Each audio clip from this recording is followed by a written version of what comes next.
Hello and welcome. It is the world's most populated country and the world's largest democracy by population.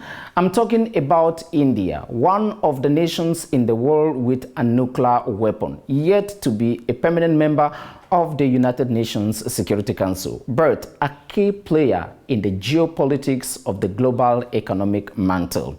The country is celebrating 79 years of existence this year after gaining independence from the United Kingdom of Great Britain and Northern Ireland. What is the place of India in the world, its relationship with Africa and Cameroon in particular?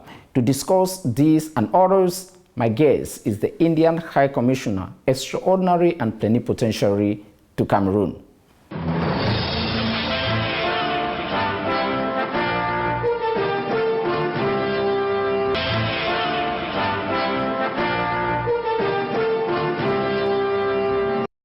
Your Excellency Vijay Kanduja, thank you very much indeed for being guest on our program. Greetings, namaskar to all the viewers of Crtv. It's a pleasure to be with you and pleasure to be on this program.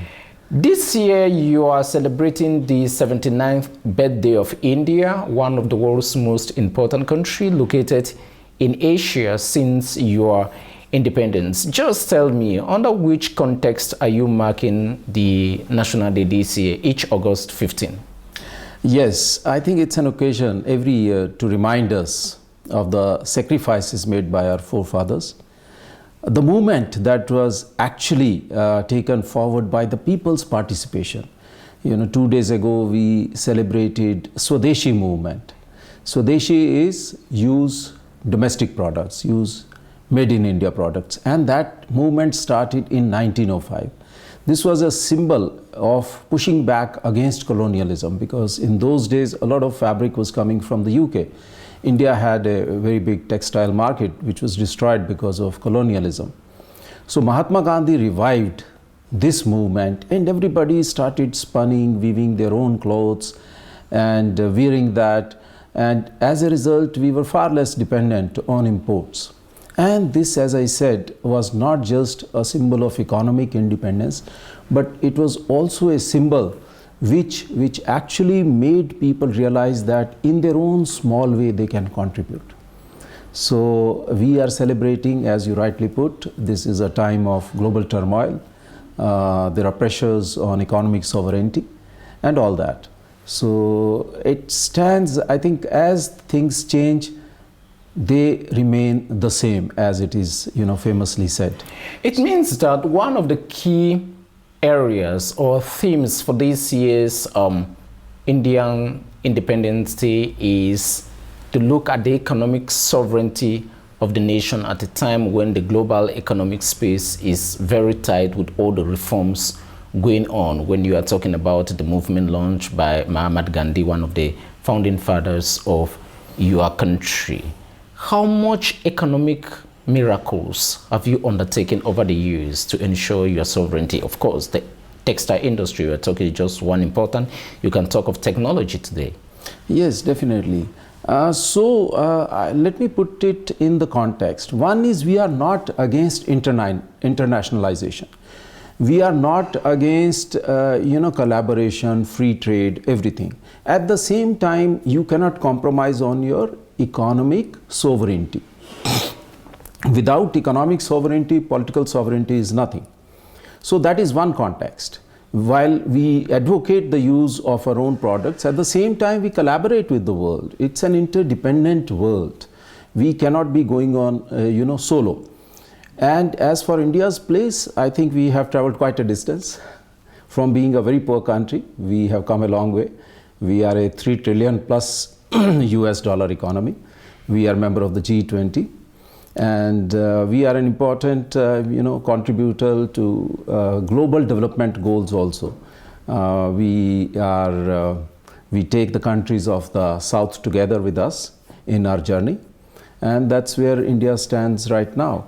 And in terms of technology, you said, even about, say, 40 years ago, India was more known as a land of snake charmers. So in the Western media, if you picked up an article about India, there would always be reference about snake charmers. Yeah. And now, as our Prime Minister, Mr. Narendra Modi has said, India is known as the nation of mouse charmers. That's because of our IT prowess. We have had a healthy space program, and we are known in our skills in heavy engineering, and you name it. Well, you have made significant progress, because today you are not only a population giant, but you are the world's first most populated country, with plus 1.5 billion people roughly since 2023, meaning that you are the world's most populated democracy. Plus 500 million people take part in elections organized in India. And over the years, you have made significant progress to downsize poverty, according to some estimates, including that of Indian Institute of Statistics. Roughly between 30 to 360 million people are within the poverty line, depending on which index you use. How far did you succeed to reduce the poverty line within a very short period? I think it was the openness, the liberalization of the Indian economy, which led to number one, the industry is springing up all over. The imagination of the people. They started making not just for India, but for the world. And this gave employment opportunities to the people. And at the same time, I think even if 30% or around 300 million people are still below the poverty line, they are being taken care of by a number of social security programs by India. So in that sense, it's a proud feeling that we have managed to reduce the poverty by increasing the income levels, by providing job opportunities. At the same time, we are taking care of the vulnerable sections of society. So we are doing it both ways. And it's of course our wish that everybody should come out of the poverty line, and we're working towards that. Apart from securing your economic sovereignty, one of the key themes and features which is marking this year's Independence Day is, of course, security challenges, and you had your normal skirmishes with Pakistan in the course of the year, of course, with peace agreement brokered by the US President Donald Trump. Can you guarantee that it will take a long time before we hear noise between India and Pakistan again? Well, first of all, let me say that there was no brokered peace agreement between India and Pakistan by any country. This has been made clear by our official spokesperson and by the leadership. Time and again we have told His Excellency, the US President, that there was no brokering of peace agreement. The request for stoppage came from Pakistan at the level of the Director General of Military Operations, and we decided to let it be. But the initial escalation, as you know, was by Pakistan, and the message has been very loud and clear. Pakistan would always take shelter in the fact that it was not the state-sponsored actor, it was not non-state actors. So we demolished that notion this time, and we have refused to live under the nuclear threat. And we have said every such action would be met by a very strong reaction. So the message has been loud and clear. This is always an issue of to and fro between India and Pakistan. In the morning, India says it's Pakistan that started the issue. In the evening, Pakistan says that it's India which is responsible. So it's always a talk issue. No, the escalation started because of the terrorism. And it's not the first time you have seen. They have always denied it, but subsequently some or the other figure, when they write their memoirs or give interviews after 10, 15 years down the line, they acknowledge. So there has been a historical pattern of our saying something, people questioning us, but at the same time our stand getting vindicated by their own leadership, by the Pakistani leadership. So it's not something which is very new. And you raise the question of security. India is capable of taking care of its security. Let me put it very frankly. Of course, you are a nuclear-armed state, just like Pakistan. You can take care of your security concerns, but we are living in a world which is globalized. What happens in India has an impact in Russia, China, Yaoundé, Cameroon, and all the rest. But let me just hang on the issue of Kashmir, which has been one of the most conflict-ridden areas in the world. Of course, there are so many other areas of tension, Gaza, you can mention, Ukraine, the DRC, and whatsoever. What do you think is best to be done to make sure that the Kashmir issue, which is for plus 70 years now has been existing, finally rests? Well, I think our leadership is in good hands. We have time and again valued peace over anything else. Even after 1972, when we comprehensively defeated Pakistan, we didn't go about grabbing the land that was with them. We came to a conclusion that all the disputes would be resolved by negotiations. Pakistan has been the one which has been violating it. But having said that, as I began, our leadership is taking care of it, whether it's at the official level or at the political level. I think the country is united. We have always stood for a just solution, for peace, and we'll continue to see them the light of reason. You mentioned that India is not practicing isolationism. It's involved in internationalism, interventionism, multilateralism, wants to participate in the way the world is managed collectively. But when you look at the tariff system coming from the US, one of your strongest trading partners, as a country, how do you respond? Well, the situation is evolving. As we speak, the situation is actually evolving. And we will take care of our interests. We'll again make them see the balanced perspective. And I'm sure things would be, taken care of. I'm not directly involved, so my knowledge is as limited as yours in terms of what's happening. But I'm sure the diplomacy is also, playing its full role. When you look at the US tech industry in particular, they are completely manned or managed at the leadership level from the toppest by people of Indian descent. If you take Google, for example, Sundar Pichai, email, and all others, do you think that this is a war that the US can win with a saturated Indian manpower? Well, I think we live in an interdependent world. I won't, number one, call it a war. Number two, I won't agree with the word that interventionist.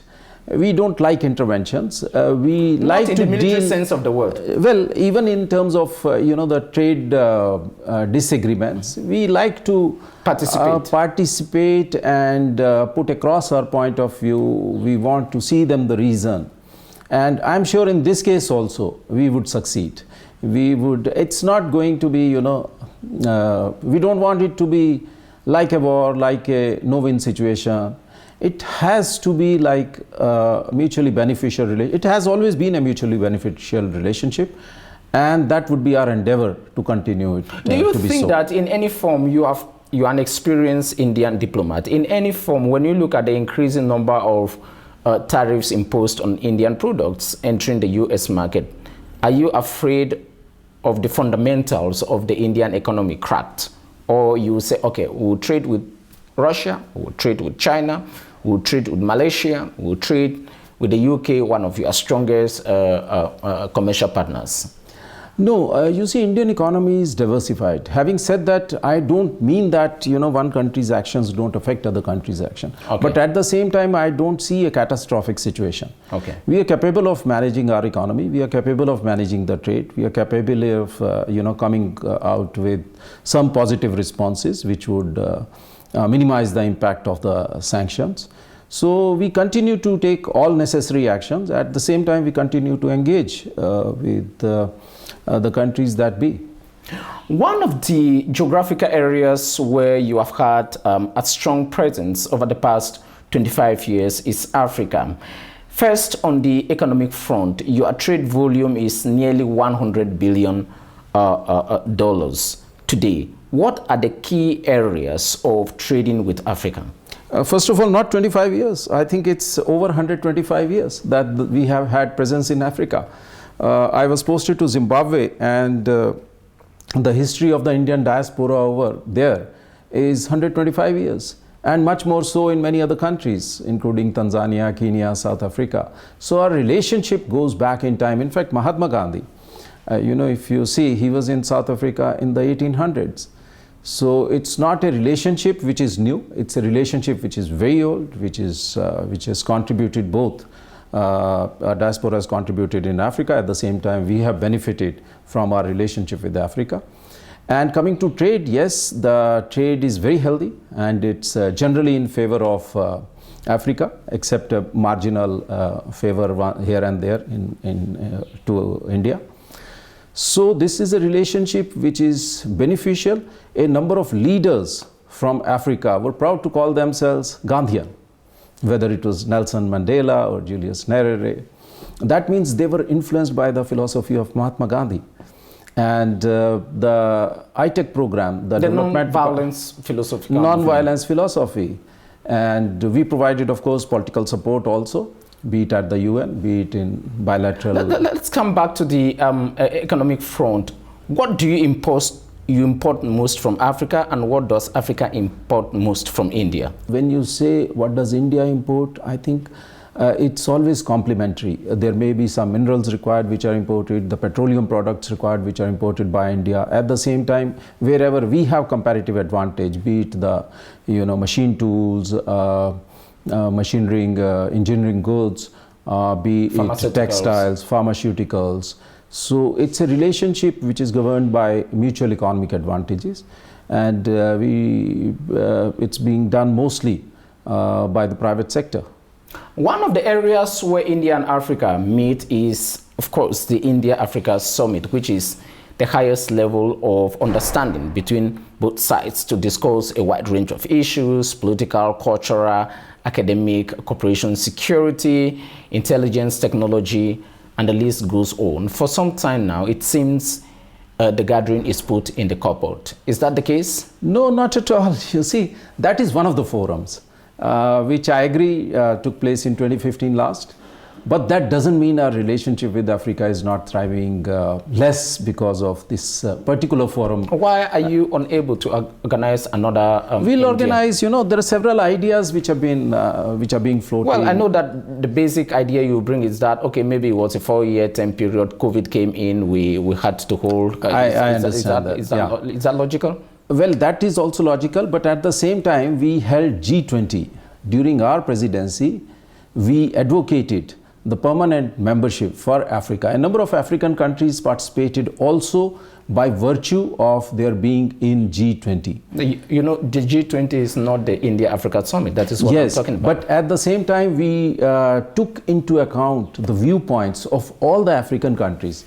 We organized a forum of South-South cooperation with all the countries, and there were several segments: healthcare, education, economy, trade. We took views from the global south, and we fed into the deliberations of G20, and India stood for G20, and the collaboration which we agreed, it is continuing, which we agreed at the last forum summit, and it has gone beyond also, be it in terms of trade, be it in terms of investments, be it in terms of the capacity building programs, be it in terms of the development cooperation projects. So all that has been going on. To give you an example, we came out with an India-UN Development Partnership Fund in the year 2017-18.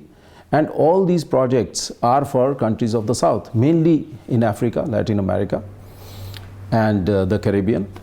And those projects have taken place practically in every country in Africa. Cameroon is one of the countries in Africa in which you have a permanent diplomatic mission. And back in 1968, if my statistics are quite correct, you signed an agreement possibly in the world of trade. Tell me the level of the state of relations between India and Cameroon today. Well, I'd again bring you to that handloom fabric. When you spin a fabric, there are many threads. And then you can make beautiful patterns, beautiful flowers, beautiful designs. I think it's the same with India-Cameroon relationship. We have several strands, be it political relationship, economic relationship, commercial relationship, investments here, diaspora here, education linkages, people going for medical treatment, and disaster relief. We've recently given 1,000 metric tons of rice aid, along with medicines, consignment of medicines, consignment of humanitarian assistance in the form of tents, in the form of sheets, in the form of buckets, and so many other things. That's something to allow with the Minister of Territorial Administration. That's right. So our relationship has many strands, and they are woven together in a very harmonic way. So the relationship is very beautiful. It's a very friendly relationship, and it's been growing over the years. Initially we started taking care of the bilateral relationship from our mission in Nigeria. Then 2007 we opened a honorary consulate in Douala. Then 2019 we established a resident mission, and Cameroon also established its resident mission last year. So the relationship, if you see, has been growing. The number of visas have been growing. The number of companies which are present here have been growing. So I think overall... The Indian companies in Cameroon, including Maima and all others that you can name, what are they actually doing? How many Cameroonians do they employ? How many Indians are in Cameroon? How many Cameroonians are living in India? I don't have the number exact, but when it comes to number of Indians, it's not much. The total number of Indians present in the whole of Cameroon is in the vicinity of 1,200. And a number of them have been present here for centuries, decades. 1960s or 1950s, some of the Indians came, and some came in 70s, 80s. Most of the labor that's employed, most of the workforce that's employed is Cameroonian, including they are into manufacturing also. For example, the Parle-G biscuit is manufactured here. Star Mall has an outlet. If you go and see, you would find probably 4 or 5 Indians managing the entire showrooms over there. But most of the manpower would be Cameroonian. Okay. So it doesn't make sense for them to bring in manpower from India when they have trained manpower available. Only when they require certain number of people to come here. Let me take 2 areas as we narrow to the end of the interview. 2 areas which are of core value to the Cameroonian community: the energy sector, or power sector in particular, and transport like railways and whatsoever. You have an established reputation in such areas. What are you actually doing to increase or see that the energy or digital gap is reduced in Cameroon with your assistance? Yes, number one, I think one of the largest projects we've undertaken in Africa, and especially here, is the transmission line. What is that? Bafoussam Khongsamba, and then from Yangwe to Abongbang, which is 225 kVA. There are about 6-7 electricity transmission companies which are present here. After the success of this project, which was completed in 2022, our companies have been able to bag the World Bank sponsored projects also, taking electricity from Cameroon to Chad. So in that sense, electricity is one of the sectors where we are present. Another project in renewable energy which we carried out has been in the regions of North and the Far North under the India UN Development Partnership Fund. I myself had the privilege to visit a remote area of Zina, and people were very proud to have... How much have you injected in that domain? These are small developmental projects. For the transmission line, it was $93.5 million, but this was for 1,000... That should be roughly 60 billion CFA francs. Yes. But this particular one, which I'm talking, these are small developmental projects, and this was, I think, in the vicinity of $1 million. Okay. Finally, recently you dispatched some Cameroonian journalists to go and have a feeling of India and see the cultural exchange program. Well, these are programs that happen maybe with the French corporation, with the Americans, with the Chinese. They do that from time to time. What was the intention? Well, we want India to be known more. Simply because these are the people who have wider outreach. We wanted them to go and see, what are the places of influence. People may be able to connect. For example, Taj Mahal. People may be able to connect. Do you think the 2 people who travel to India, for example, the managing director of Vision Card Media Group, and Tirun Gongang, that do you have a feedback from them that yes, they had been posting videos every day, practically every day, of what they were doing, how beautifully they were being treated. And I think this itself was a very nice thing for the Cameroonians to see, and for us also to project India from their eyes. It's not what I want to say about India. It's when a Cameroonian goes and sees things and projects it in their own ways. I never had to give any feedback to them. I never had to feed anything to them as to what they should be saying. But it's how they felt being taken care of, how they felt the places were beautiful, how they felt about the food or about the hospitality, or things in general, the technological development. They projected it back. And with that, we conclude the interview. The Indian High Commissioner to Cameroon, thank you very much indeed for being my guest. Absolute pleasure being with you. You're welcome. Thank you.